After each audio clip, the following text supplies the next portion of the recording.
afternoon. Welcome to episode 3 of The Other Side of the Cup. Today is a really interesting episode. We have a special guest in our podcast, our first guest. And of course, this episode is brought to you by Coffee Flock, Roasting, Education, and Community. The episode today will be about coffee business, reality data, what's next in our industry. We have today, our guest is Dylan Thome. Dylan is the co-founder of Coffee Flock. He is from Wichita, born in Wichita but raised in Seattle, and he's a business administrator. We met in Italy, Rimini in 2014, connected in 2014. We started working together and living together in 2016, and we married in 2017. Welcome, Dylan. Thank you. How are you today? I'm doing well. Thanks for having me on the podcast. Yes, and first, you know what we have to do in our episode? The first thing is talking about what are we drinking today? You were the brewer, so what did you do today?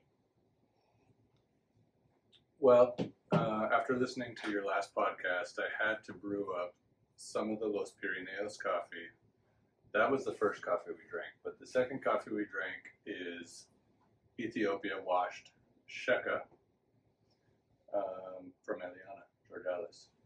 I brewed that on our good switch, upgraded Hario switch. Had to switch it up a bit. I have to ask you, and I know that this is not the topic of our episode today, but why do you like so much V60? What is what you find in V60 that you like so much? I love the V60. It's consistent. It's easy. My only problem with this one is because we're using it as immersion, we can only brew a little bit. That's why I had to brew a second cup today. Okay, because normally you brew when you're doing a V60, you do like 30 grams. I brew right? enough for the two of us, and with this one I can only brew 1 cup at a time, so I'm definitely going to have to upgrade to the 03 version of this Hario switch. Okay, so remember this episode today, we're talking about coffee business today, reality, data, and what's next. Dylan, as a co-founder of Coffee Flock, has been on this industry for more than 15 years now. He has a huge experience, and I have some interesting things to say about him, because when he studied administration, he wanted to become his own boss, right? That's the idea behind. Mm-hmm.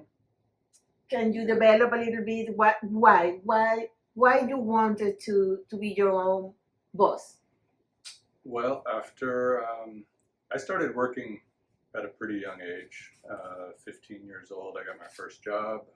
I worked in some fast food restaurants. I worked in many different jobs. And at some point, I realized that there were good bosses and there were bad bosses. And I realized I just wanted to be my own boss so that I could do my own thing.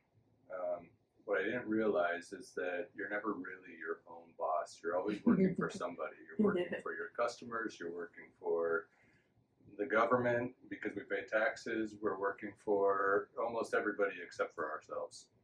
Yeah, that's interesting. You know,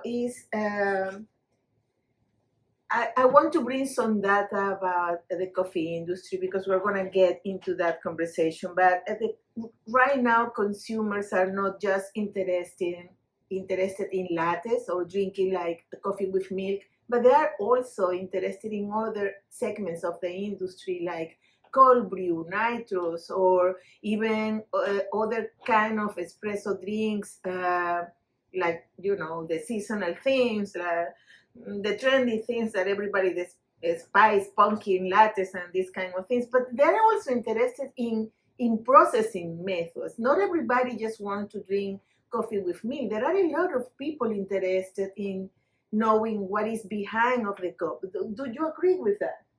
Oh yeah. Yeah, recently, of course, we've seen a lot of co-fermentations and a lot of different hybrid processes that are getting very popular right now. But do you think that consumers are interested in that? Of course, yeah, and in fact, I think it brings a new consumer to our market.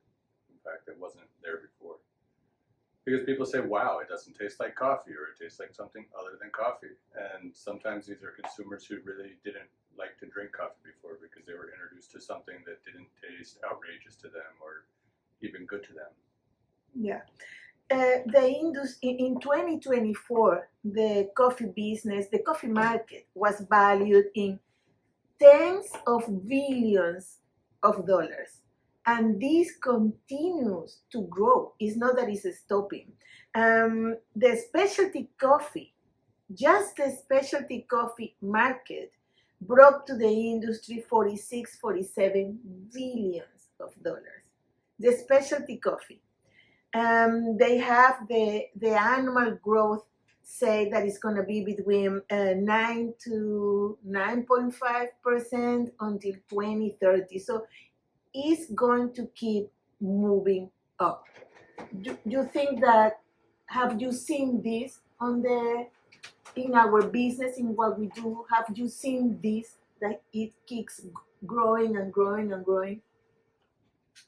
Have I seen the growth of specialty in our business? Well, we've always been dedicated to specialty. And I think that there's a growing interest for people who want to get into coffee because they see that the specialty coffee market is valuable. But on the other side of the cup, we see Blue Bottle, we heard recently, is actually Nestle is trying to sell Blue Bottle now. Mm-hmm. And it looks like, maybe Luckin Coffee from China is interested in buying it. So why are they now getting out after how many years I ago? think that is. I think that is into Blue Bottle. Yeah, I think that is an acquisition of Nestle wants to do something now different in terms of what Blue Bottle brought to the table. I have a question for you, and this is something that really is interesting for me. Since all the time that we have been working together, more than in 2016, more than 9 years together, together, there has been always the people coming to us and saying, I want to work in coffee. This is my dream. I want to do this in coffee. I am an architect. I am an anesthesiologist. I am a doctor in medicine. I am a lawyer. I'm an architect. But I have always wanted to do this on coffee. I have this dream, and we have heard about people with leather cloth and coffee, books and coffee, plants and coffee, everything with coffee, bakery, of course, everything in coffee. Even you opened your first business, a drive-through. So what do you think there is in coffee that people, even when they say that they want to retire, when you retire it's because you don't want to keep working, they want to open a business in coffee. What is it that coffee has that brings so many people this attraction to be on the industry? And I want you to tell me about why you did it. Well, yes, why you did it and what you think that there is in coffee. Okay. Well, starting off, I think that it's ignorance, to be honest. People see it as an opportunity, and they're very ignorant to what all goes into the business. They see that you can buy coffee at market prices, which is a few dollars a pound, and they think that you can sell coffee for $5 a cup, and they see big margins. They see coffee shops that they go to, and they see young kids working at the bar, and they think, this is really easy, that I could do this. And it's not like that. They don't see everything behind the scenes. They don't see that labor costs consume half of your margin. You know, they really don't understand all of that. For me, that was probably a big part of it. But also in the Seattle area, in that time, it was kind of a sexy industry to get into. Everybody saw that Starbucks blew up in Seattle. Everybody, a lot of people in the Seattle area opened coffee businesses who probably shouldn't have. That's why it's so saturated there with some good coffee shops and some bad ones. You have to really look out to find the good ones because the bad ones are everywhere too. So, yeah. Did I miss something? Yes, but what is that you think that is so attractive to people? Well, coffee is a social conduit. Most of these people just really like coffee too, and they think that it's something that's fun, and it is. It is very fun. I may not have gotten into coffee for the right reasons, but it definitely I stayed in it for the right reasons. I fell in love with that. I think there is like this fact that when you go to a coffee shop, you think that is the vibe, the ambience is nice. Is you feel like, oh, this I could be doing this every day, and the music and the people and all kind of people. Everybody drinks coffee, despite right now this new generation being the ones that are more attracted to coffee. Yeah, the 25, 39 years old generation is really attracted to what the vibe that coffee brings to them. So but do you think that because the fact that you were raised in Seattle, do you think that growing up there shaped the way that you work today, the creativity, Definitely. the independence, Of course. Yes. No, I think so. One thing about growing up in the coffee industry in that time in Seattle is that in a span of 5 years, we had like 3 U.S. barista champions, and these are people who I was bumping shoulders with at latte art throwdowns on a monthly basis. We had great coffee professionals in that time, and there still are. And no, we sucked up a lot of that knowledge, and I used it. In Café Registrado, we used some of that knowledge too. Yeah. For example, when we started getting asked for a menu item that we didn't know that existed, which was the lagrima. Mm-hmm. We had to adapt. We had to figure out first what this menu item was, which is basically a cup of steamed milk with a few drops of espresso. And we had to figure out a way how to design this as a menu item without compromising our quality standards. Yeah.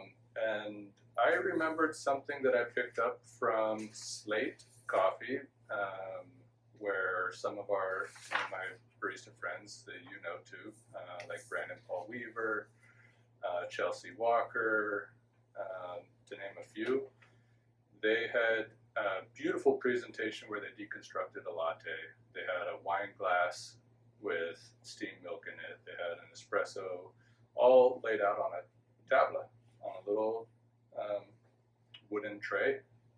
And so I thought, why don't we deconstruct this latte and present it to the customers as their lagrima? They get to put as many drops of their espresso on that as they want, or as little as they want, and it worked out great. Not only did we have the most beautiful presentation of a lagrima in all of Argentina, but we started to convert these customers who wanted their lagrima into customers who've started ordering cappuccinos or lattes or cortados. They wanted to drink the whole espresso. They didn't want to leave it because they didn't want to sacrifice them. And sometimes they didn't even realize that they drank the whole espresso. Then at the end they say, oh my God, I drank the whole espresso. I can't believe this. because they were used to go to coffee shops in Argentina and drink just a lagrima, that it was this white thing with 3 drops of coffee. But do you remember how our baristas were so mad at the beginning, saying, "This is not a specialty. We are not here for that." You remember that? Yeah. We had and to how give we them managed. Yeah. We had to give them the whip and tell them, look, we can't thrive, we can't even exist without our customers wanting to come back. So, we had to really take the pretentiousness out of them from the beginning. That was really early on. They were kind of pretentious because this happened just the first day that we opened. The customer came and asked for a lagrima, and we didn't know what it was. And Argentina has something really interesting too, that is that they are used to order things that are not in the menu. They don't care about the menu. They're always asking for things that they want, like acortado, mitad, half and half, and we didn't know what they were saying. So for us, asking for a lagrima, especially me coming from Venezuela and Dylan coming from the States, it was like, what? What is this? Our baristas were really mad. This is not a specialty. We cannot do that, until we came with the idea of deconstructing the latte, and it still is. And many people started doing after we did it in Argentina. So do you think that living in a country so different from your country shaped somehow the way that you work in the coffee industry?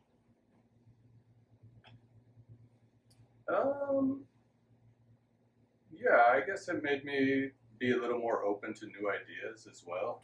I think that what we did in Argentina was very different from what the Argentinian consumer was really used to in terms of specialty coffee there. Yeah.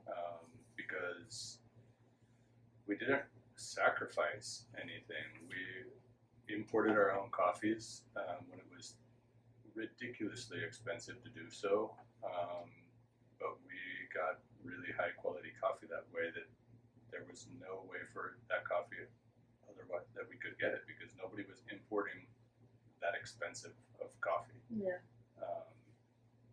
In terms of like green coffee importers in Argentina. So I don't know. We've been told what we were doing here wasn't going to work too.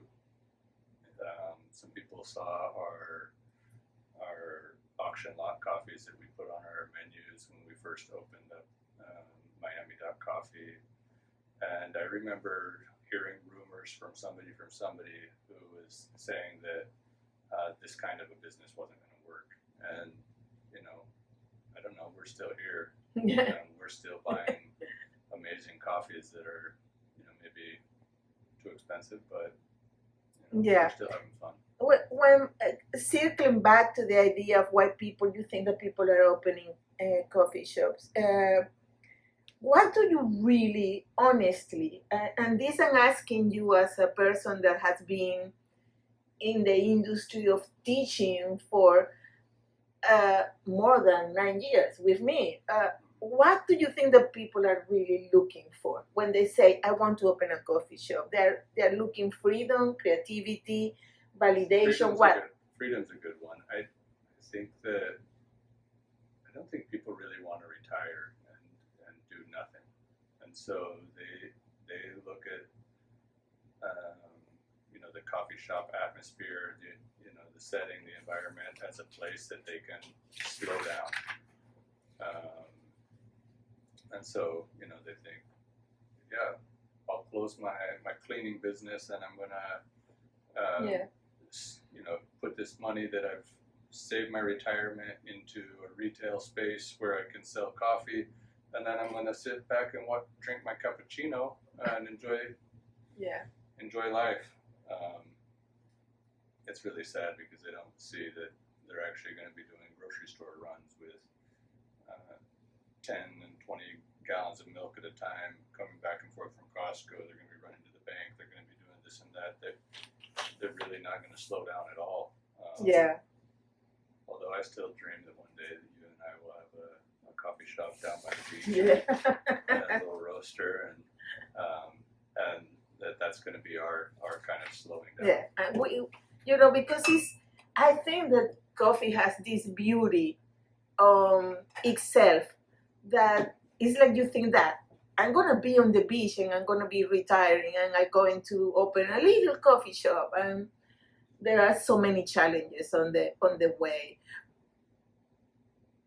And I think here that maybe sometimes it's because you have high expectations. Yeah. Because you want, if I think that the less that you know, maybe it's better for you in terms of expectation, because we have heard people say nothing, they know nothing in the industry, but they came and they said, I want to serve the best specialty coffee. I want to serve the best coffee that there are. And some people even said, I just want to serve curated coffee.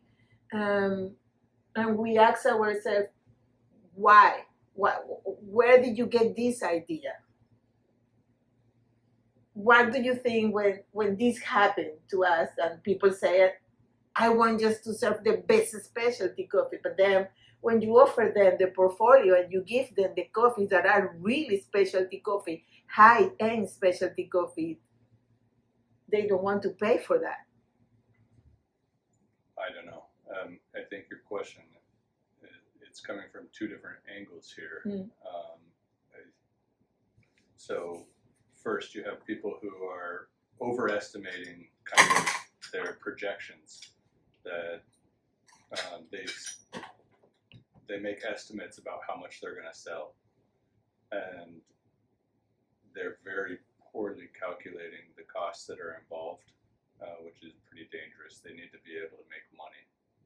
Opening a small coffee shop by the beach, you're not going to be guaranteed to be, making enough money to support your lifestyle, to pay rent, and to do all of this and that.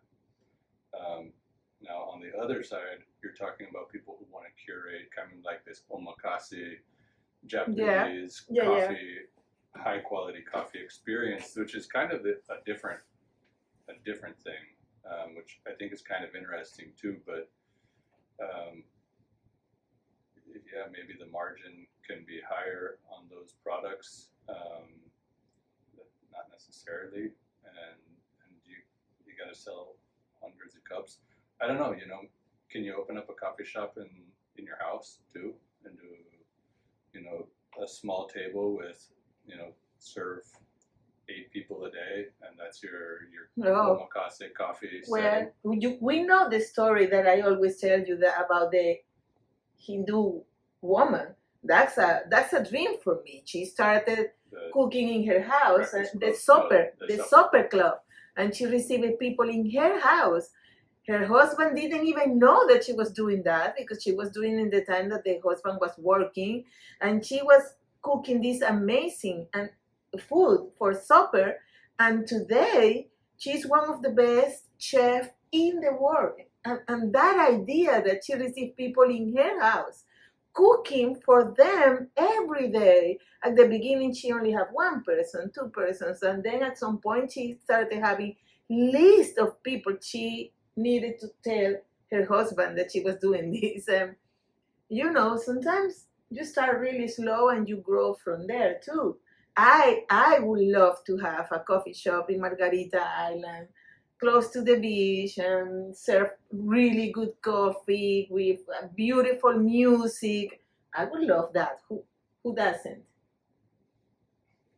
Yeah. Okay. Let's keep with this. But it's not just singing and dancing in coffee. We have really important challenges that we need to consider when we're opening a coffee shop.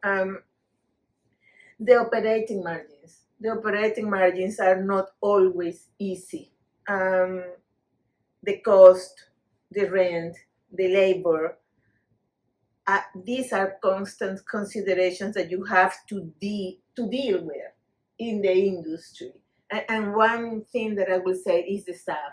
The staffing is really, at least here in Florida, And I think that is in the whole United States, but it's a big problem to keep the staff. You give training, you provide training, and then they leave. So is this in terms of this the operating margins? What can you say? What if I come to you? What would you say? What do you think that I have to really know in order for me to consider this and not get a surprise later? You got to know that the labor costs are much higher than what people think. It's going to be the biggest cost, bigger than your rent costs by far. And I mean, we even see that with the companies that are using the super automatic machines that can really. It doesn't take a whole lot of training to have baristas making high quality coffee. They're still seeing that their highest operating costs are their labor, and yeah, I mean, there's no getting around that really. But when you say that it's going to be even bigger than your rent, how much do you think the staffing is going to be in percentage? Probably 30 to 40%. Yes, but taxes are higher too. Yeah, the taxes here in Florida, I think, are going to be around 20%. So you have 20 plus 30%. Just in that. That's half of your margin right there. Yeah, and it's not even rent included. Yeah, but remember that 20% of your taxes comes from your profit. Of course, you need to make profit, but still, you don't open a coffee shop to not make a profit. You need to make a profit super fast in order for you to be able to keep being and existing on the business. What is it about the when you say that the profit?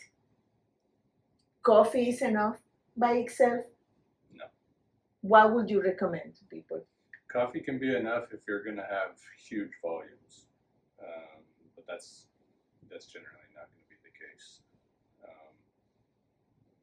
Drive-through coffee shops worked in the Seattle area because they had people lining up,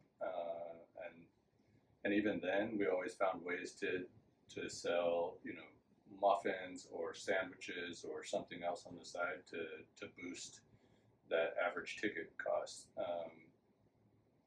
Breakfasts obviously go well with coffee. Breads, if you can make them in house, the margins are good on those too. But we have the example of stores that are only coffee. We know that. We have a client that is only serving coffee, and there is many others like Seven Brew. What is the? Well, they're serving coffees, they're serving frappuccinos, they're serving teas, they're serving but no food. Energy drinks. No food. But they're even incorporating the cookies and small things because people probably because people are demanding it for one, but also you got to add something in. Yes, so coffee itself sometimes can work and sometimes can't. So in order to, what's going to draw me to go to a coffee shop? Well, maybe they have this really delicious breakfast sandwich. So I'm going to go there, I'm going to drink coffee there, but I'm also going to enjoy that sandwich. Yeah, well, talking about the statistics, 66% of American adults drink coffee daily. This is higher than tea. 66% of American adults, they drink coffee. And this is a number that is higher than tea, soda, or even bottled water. They are consuming like 3 cups per day. But 46% of people drink at least 1 cup of coffee in their houses. 46% of these 66%. Yeah. So what you are saying is true. Is true. What would really draw me to go to a coffee shop, and I'm trying to also block out the fact that I'm kind of a coffee snob, but the thing that would really draw me to go to a coffee shop these days is I know I can pick up a bag of freshly roasted coffee beans from the shelf. So, I avoid the added shipping, the added carbon footprint of, buying from my favorite roaster because it's already there on the shelf. So I usually, when I go to a coffee shop, if they have a great breakfast sandwich, I'm getting that. I'm going to get an espresso. A cookie, because you love chocolate cookies. Drip coffee. Yeah. If they have a good baking program, I'm probably going to bring home a croissant or a cookie or something. And I'm going to buy a bag of beans. So that turns my $5 cup of coffee, enjoying at a coffee shop, to now I'm dropping almost $50 at that coffee shop. Yeah. That's why we can't go to coffee shops anymore. Yeah, but this is the thing, and this is interesting because I just said that 46% of people are drinking coffee in the house before going out.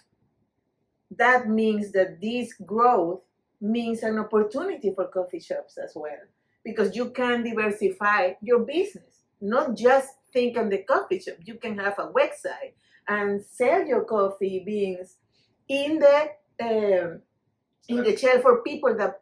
I also think that's why it requires more skills than just being able to make great coffee. Or taste good coffee. Like, you should also know how to set up operations. If you know how to bake, that would be great. If you can incorporate a baking program. If you should be familiar with setting up POS systems and bookkeeping, accounting, running a website. There's all sorts of other skills that go into running a business. Yes, and it takes a lot of time. It takes way more time than actually the brewing part. So and don't energy. Just think because you can make a great latte art, or you can do awesome pour overs, that you're ready to open up a coffee shop. You need to really dedicate time to getting you need to deal with the things that are not so beautiful. Like, you need to deal with the government, and they come and they do inspections, and you need sometimes to spend with them 3 hours because they ask you a lot of questions. Remember that you're serving a food. Coffee is a consumer food. So they're going to be taking time from you, and you need to do invoices, and you need to pay the invoices. Is that part of the business that is not attractive, that takes a lot of energy, that drains your energy as well? I think that, and I'm going to be honest, that 90% of the people that we have seen saying, I want to open a coffee shop, are people that have never been on the industry, that they don't even know how to do coffee. And that's what I have seen, and I've been on this for a long time. So that is the case. However, and this is an example that is really interesting for me, the people in Puerto Rico, the young generation, the baristas, and they are educating themselves, and they want to open coffee shops, but they have been working on this. And that is really interesting for me, because most of these persons are students. We met them, but all of them want this. I want to be a coffee shop owner, and they're doing it slowly. Some of them are opening carts or opening little coffee corners in places, or doing collaborations with other shops, and they are putting the coffee there. But this is something in Puerto Rico that really is interesting to me, that the people that are working, they have the desire, and I'm talking about young people in their 20s, 25, wanting to open coffee shops. Yeah, and I think that's a really good example, because some of those who we're talking about, they're putting blood, sweat, and tears into it, and they're also going out there and getting experience in working in other people's businesses, which is only going to be invaluable for them, all the experience that they're going to bring to the table. So it'll be an exciting time to see, the coffee shops that will be, and coffee businesses that will be growing in Puerto Rico in the next 5 years. Not that there wasn't already a good one, but, It's just an example, because 90% of the people that I have seen is people that is not on the industry, and they take barista classes because they want to learn before opening, and it's not enough to come to a barista class, certified or not.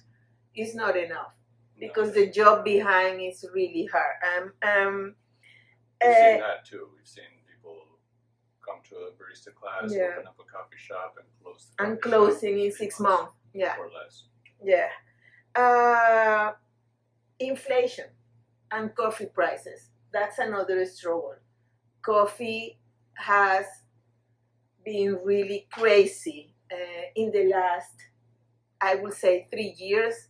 And I'm not talking about coffee prices. I'm talking about everything that is surrounding that, not only in the producer side, but in the financing and in the logistics. So what would you say about that? What is the, of course, in all these people that come to us and they want to open businesses, just 2% want to be roasters. The rest wants to just open coffee shops or restaurants or bakeries with coffee. So what would you say to somebody that comes and not only doesn't know anything about the industry, but doesn't know anything about the coffee chain per se? Well, coffee is a volatile product. Mm-hmm. Price will always be going up and down. But you mentioned some statistics about the growth of coffee and the growth of specialty coffee, particularly. So, what we need to realize is that demand is going to continue to rise, and supply will rise to an extent, but with climate change and other problems, the supply is not going to probably raise At the same rate as demand will. So coffee prices are going to continue to rise. We've seen a lot of challenges basically since COVID, but prior to that, coffee roasters benefited from a long time with really low coffee prices. Yeah. We're talking about $1 per pound, far below $2 per pound. Commodity prices for years. But I haven't seen that in more than 6 years. The good part of a decade. And and COVID disrupted a lot of things for producers, for logistics, for transportation, for insurance, for everything. And then the C market adjusted, and the C market tripled in a matter of a year. So, and since then, it hasn't come back down. But coffee will always be a volatile product as long as it's tied to commodities markets. You think I'm going to open the coffee shop and I have the money for the equipment and I have the money for this and I have a budget and I will start. But I don't want to say the word, but that happens. So what would you say that is more important for you? And being totally honest, what is more important for you if you want to open tomorrow a coffee shop? What is the thing that you said, I have to have this? Deep pockets. Explain that. Well, if you're starting to count the money and see, how far you can stretch it, it's probably an issue. It's probably a big problem, because there will always be things that you didn't consider in your business plan in terms of startup costs, in terms of whatever it is. And then most people aren't realistically budgeting for 2 years of operating expenses before they start making profits. You think that they are really doing that? No, they aren't. No. And if they are, then does that incorporate all of those things that they didn't actually consider in their original planning? So if they're actually really trying to stretch their budget, it's probably not enough. That's why I'm saying deep pockets. so that when the things that you didn't consider come into play, you still have that budget to last a couple of years before you start becoming profitable. Are you going to be able to? Are you going to actually be able to put food on your table? Put shoes on your children's clothes, get them to the school, everything that your life takes.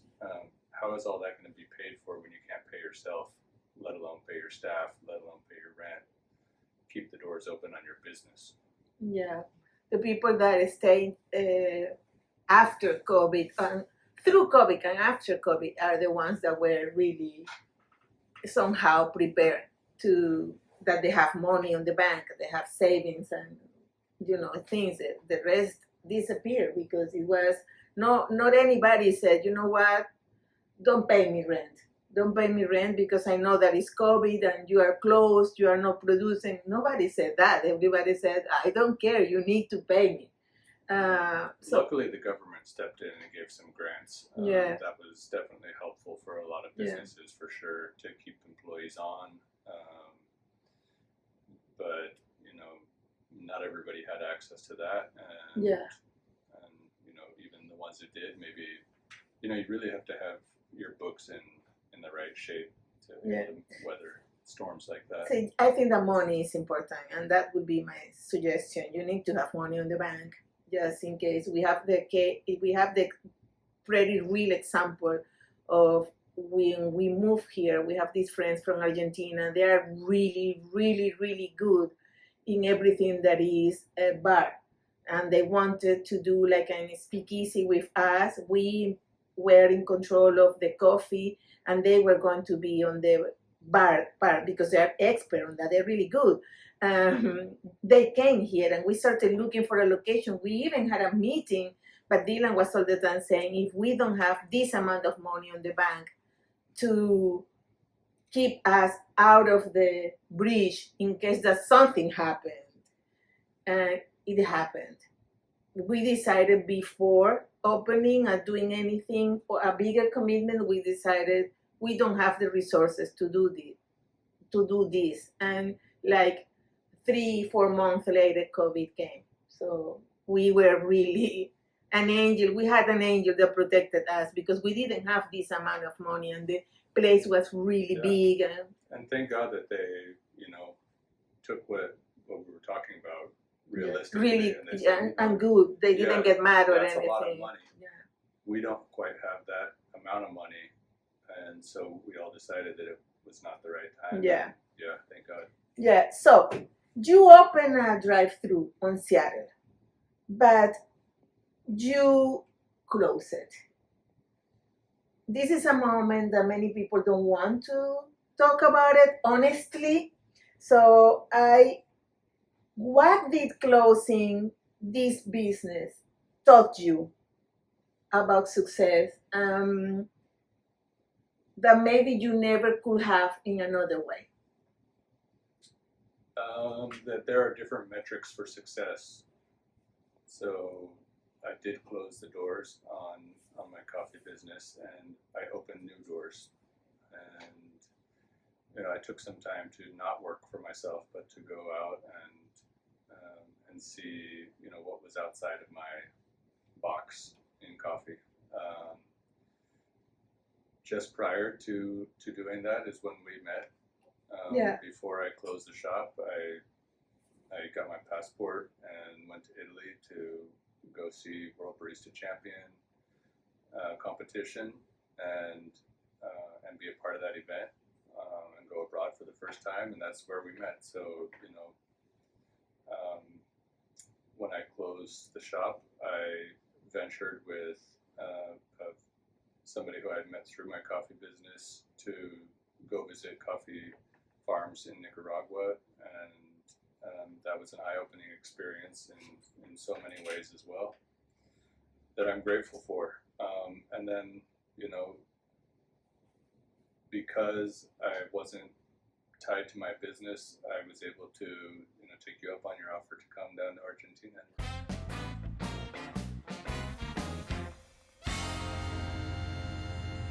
We are back. We are asking questions to Dylan about his business and about the path that he decided to take when he made the personal decision of closing his business. So Dylan, what was a truth that you had to accept when about yourself when you decided I'm gonna close? You put money in this business. You opened the drive-through. For the ones that are not familiar with a drive-through, is can you explain what is a drive-through? Because the people in Latin America, we are not used to have these kind of things. How is it? It's a building with two big windows on each side where people drive, they pull up, they get their coffee, they put their coffee order in, they get their coffee, and they drive It's away. not a food truck because you can't move the car, right? You can move the trailer to another location. It was all built on a trailer, so it can be moved. But it's not like you go from one place to the next. This one was plumbed into, plumbing and electricity, and all that stuff takes quite a bit of effort. And you need permits and everything to be on that location. Yeah. Okay. So what was the truth that you need to accept about yourself when you decided, okay, I'm gonna close the drive-through? The truth was that I didn't have any job prospects lined up. I had to go and look for jobs. Thankfully I had met quite a bit of people in the coffee industry who became friends, who were able to help me out. So I was able to get, jobs here and there, but I didn't really have a path moving forward from there. And how did you change that? How did you find a path? Because you could think that I want to open and I want to put this in context. We have a student, and she came with this idea that she was opening a coffee shop, and she didn't come from the industry, never worked in hospitality. She had another career, and she retired for this job, and she wanted to open, and she took a class with us because she was opening a coffee shop. 6 months later, she closed, and I remember one of the students that was her friend told me later, the teacher was right. It's more difficult than it seems. So that's the question. I don't think I found the path. I think the path found me. Okay. So the reality is, I don't have all of the answers. Yeah. I never have, and I don't think I ever will. And people will only, be able to figure out what works for them personally. If you're on the fringe about making the decision to open up a coffee business or not, only time will tell how well that works out for each individual. Yeah. All I know is that for me, I found purpose in my life through coffee. And because coffee brought me my life partner. Yeah. It brought me, I think it's, for me, it's a very particular situation because, I opened a coffee business and coffee was a product to me. But it became a passion for me, and it's not going to happen for everybody like that. Yeah. I also, coming from a family with an agricultural background, learning more about where coffee came from became super important to me pretty early on, which is why when I closed my business and had the opportunity to travel with a group to Nicaragua to work on something that was a social economical development project, I got to learn about roasting. I got to learn about where coffee comes from.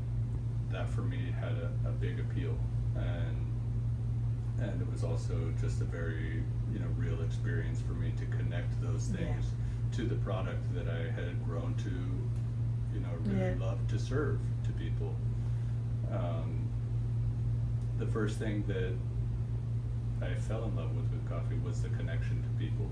I got to meet customers who, in my regular walk of life, they won't stop and talk to me on the street, but because was their Yeah. barista, I was their best friend in the morning. Yeah. And That's beautiful. And for me, that was really nice.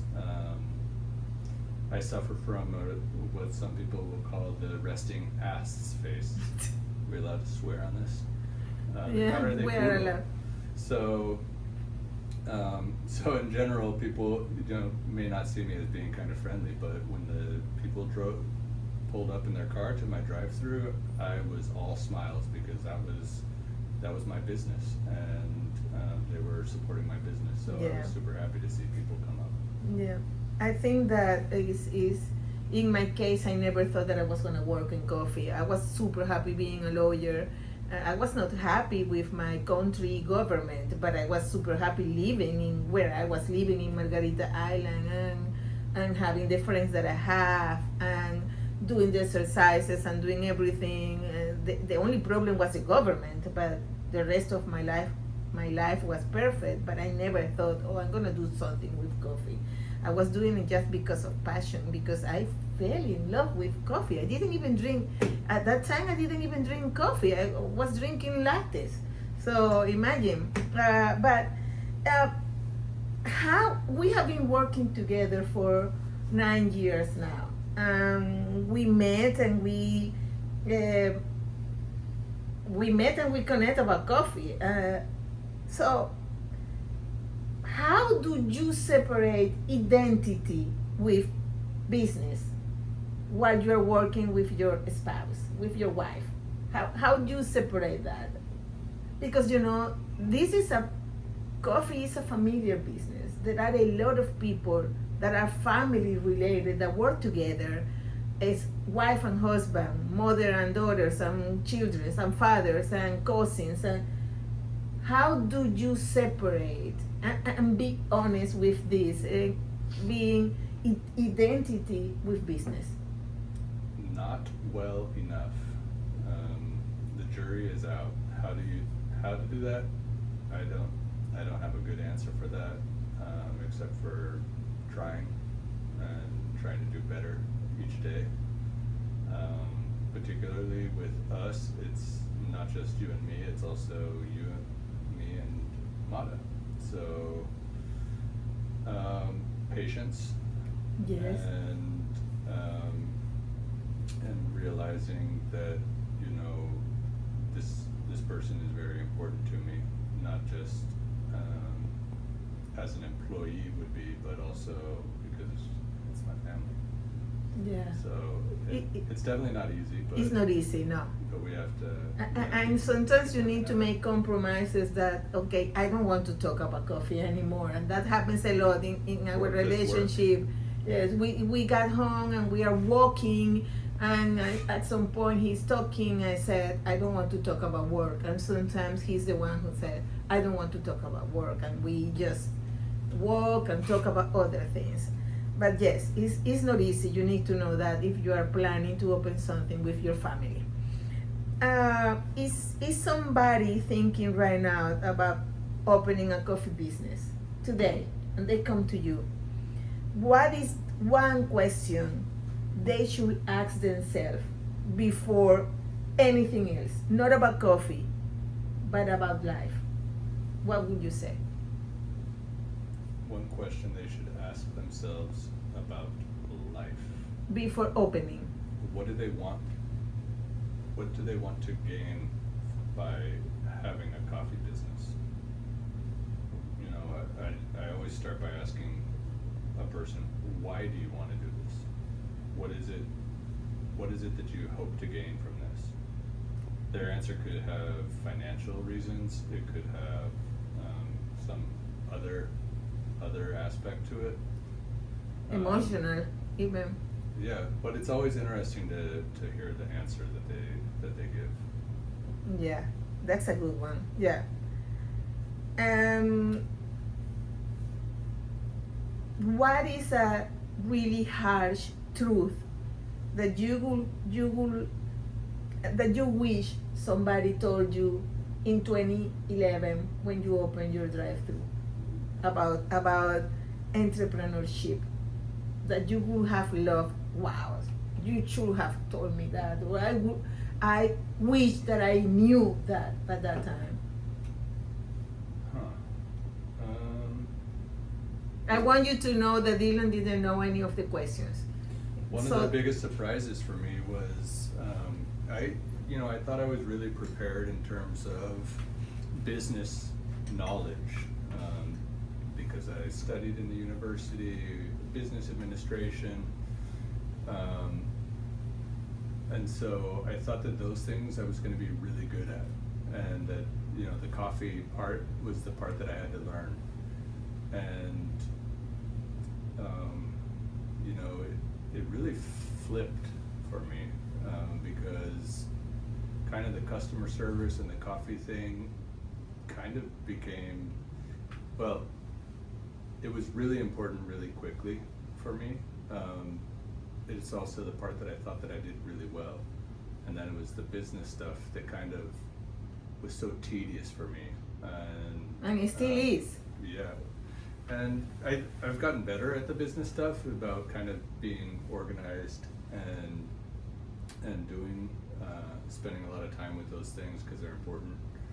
I think in the beginning it flipped so much for me because the other side of it was so much more interesting to me. Yeah. The customer service, the drinks, the alchemy of coffee was so much more interesting than the books and the bills and the taxes and all of the other stuff. Administrative things. Yeah. What, in your experience, what matters more long term? Having a great idea and planning according to that idea, or having the capacity to adapt when things don't go as planned? The latter.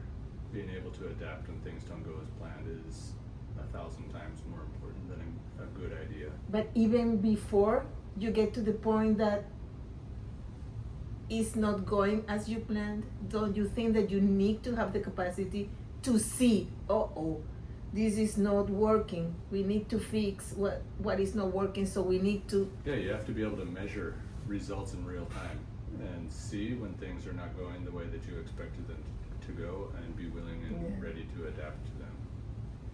So when you look at coffee businesses today, especially in this moment that we are finishing 2025, what separates, in your idea, the ones that last from the ones that are struggling? The ones that bring value, I think, are the ones that are gonna last. The ones who are really bringing something that somebody they purchase it. What is value for you in this context? What is value for you? Value comes in many different forms. I'll bring back to the coffee experience, like coffee shop experience. The last time we were in Orlando, we went to a few different coffee shops. Yeah. And for me, going to a coffee shop, it's more than just the espresso that's in the cup. It's the experience that I get when I walk into that shop. Was I greeted when I walked into the shop? When I was walking out of the shop, did they tell me to please have a great day or acknowledge me again in some way? Did I have to wait while the espresso was dialed in? The espresso that I asked for, things like that also are part of the value proposition. So what I say in terms of the ones that bring value are, they could come in different ways, but do I feel like I got my money's worth when I left, or do I feel like I got ripped off? Yeah, because a really interesting statistic for me is that 60% of the businesses in coffee businesses closed in the first year that they open, and it's not always related to the quality, and that's super interesting. Imagine, it's not about you have a bad product, maybe you have the best product, So value is in there in that context. But what are they missing that they are struggling? And sometimes for me it's just even a good human resources policies, That's a huge one. Human So- resource policies, systems in place. Yeah. I think the human resources one is probably pretty often overlooked in small coffee shop businesses because human resources makes a lot more sense when you have 50 or 100 Employees, yeah. When you're a small coffee shop, you don't necessarily have a position for human resource. Yeah. You Staff. don't think on that. And so it kind of falls by the wayside. But having lower staff turnaround, higher morale for your staff are things that will definitely make or break. And small making businesses. the compromise that you worry for your staff. We always work that way when we were in Argentina. I just wish the people are more secure in what they're doing, that you don't open to close. You need to be prepared to sustain your business, and that is my last question to you. What would you say are the 5 things that you need to have in order to not just open? I'm not thinking about the logistics. I'm thinking about I open and I am thriving, or at least I'm trying. 5 things? You need me to come up with 5? Yes. Well, bringing it back to the one good question that I like to ask people when they say that they want to get into the coffee business. So having a good reason that goes beyond just financial means, because we all want to get rich off of coffee, but the reality is that most of us won't. Second would be deep pockets so that they have the ability to sustain themselves until they can actually start making money off of coffee. So some kind of another reason for wanting to be in coffee, some kind of a social impact would be great. At least having a social responsibility in mind. People skills, that you better love working with people, whether they're your employees or your customers, etc. And what's the question again? What are the 5 things that you recommend them? These 4 are really nice. Well, I think that you should definitely be willing to drink espresso. Yeah, you can't do a good latte if you don't know how the espresso should taste. So you need to learn how to drink espresso. And black coffee, you need to, without sugar, of course. I will add, be prepared to be honest with yourself in things if things are not going well. Don't get stuck on the thing that is gonna get better. Make decisions at that. Be fast in what you need to do. This is a business of resilience and knowledge.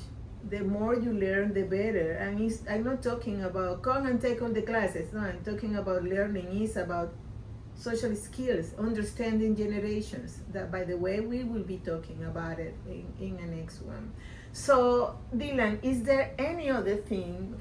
And I really want to thank you because, as I told you before, he was not prepared. These questions, I hid them from him. I wanted his answers to be super honest and reflective of what we do and how our life has changed because of coffee. So thank you very much It was a pleasure. For being here. Thank you for having me. So our next episode, number 4, it will be in Spanish, and we're going to be talking about flavor pairings. We're going to be talking about coffee, tea, and chocolate together, and we're going to learn a little bit how to try and taste bean to bar chocolates. It's going to be a really good one. So thank you again for listening to us, and I hope to see you again. Thank you. I hope to be back soon.